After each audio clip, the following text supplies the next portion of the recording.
The fear of man brings a snare, but whoever trusts in the Lord shall be safe. Proverbs 29:25. I was reviewing this verse. I had been thinking about it.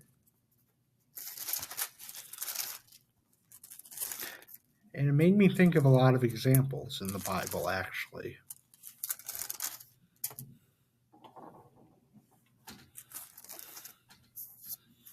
Especially in the New Testament is what I found.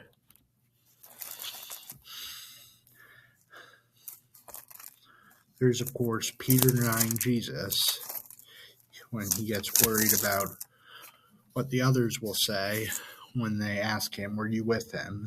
And he panics. He says no. And he feels remorse about it after. Then there's also John the Baptist being killed. King Herod married his brother's wife. John said, no, you can't do that. Therefore, his wife held it against him and wanted to kill him, but could not, for Herod feared John, knowing he was a just and holy man, and protected him.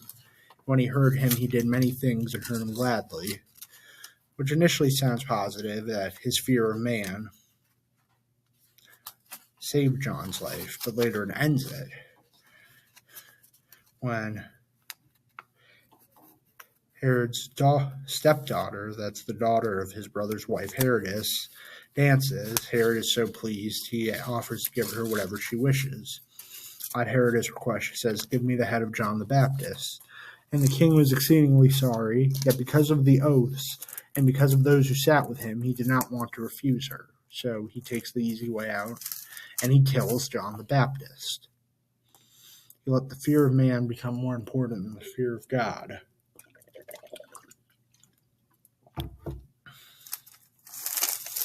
It happens with the Pharisees, too. Jesus asks, was baptism of John from heaven or from man? They don't know what to do. If we say, hey, from heaven, he will say, why then do you not believe us? But if we say from man, we fear the multitude, for they all count John as a prophet. They try to take a third option, say, oh, we're not sure, we don't know. And Jesus says, neither will I tell you my authority. And Jesus condemns it.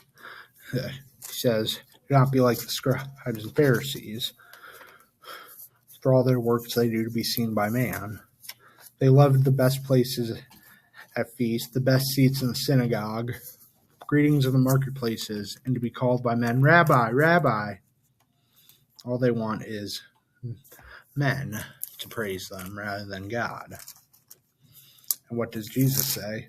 Whoever confesses me before man, I will confess him before my Father. Whoever denies me before man, I will also deny before my Father.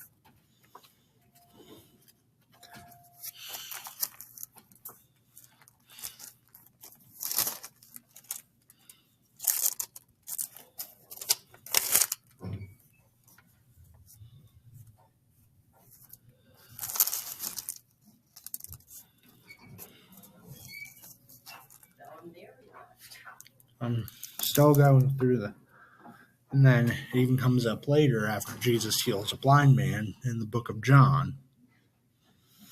His parents take the easy way out when the Pharisees ask, is this your son? They say, yes, but we're not really sure why. They don't say, oh, a man called Jesus did it, because as John 9:22 says, his parents said these things because they feared the Jews, for they had agreed that if anyone confessed he was Christ, they would be put out of the synagogue. But the man doesn't care. He just saying, this man did it.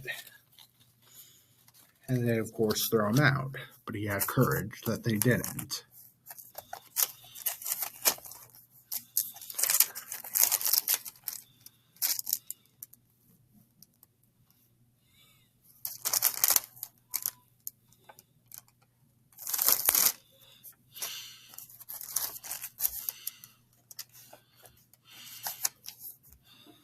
Jesus puts it, do not fear those who kill the body and afterwards can do nothing more.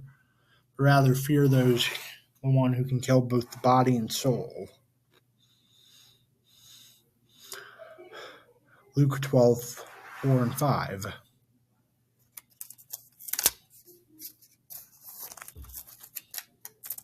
And of course, the biggest example is Pilate. When he first sees Jesus, he goes, "This man is innocent."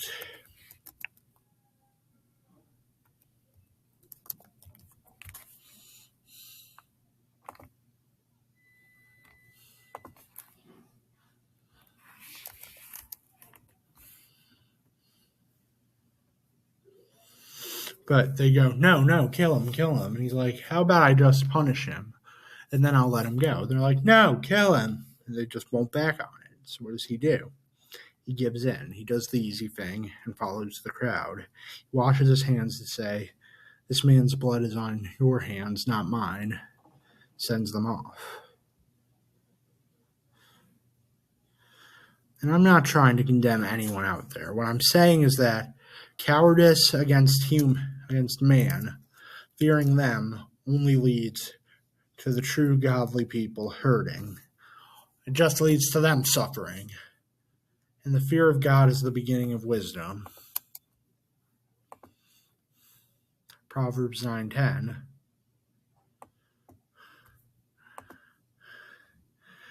Cowardice. That's what happened. That's what ruined this church. They became afraid of what man had to say. They started watering down their words, and now we're in the state we're in today, where no one is a true Christian, and they shame those who try to be.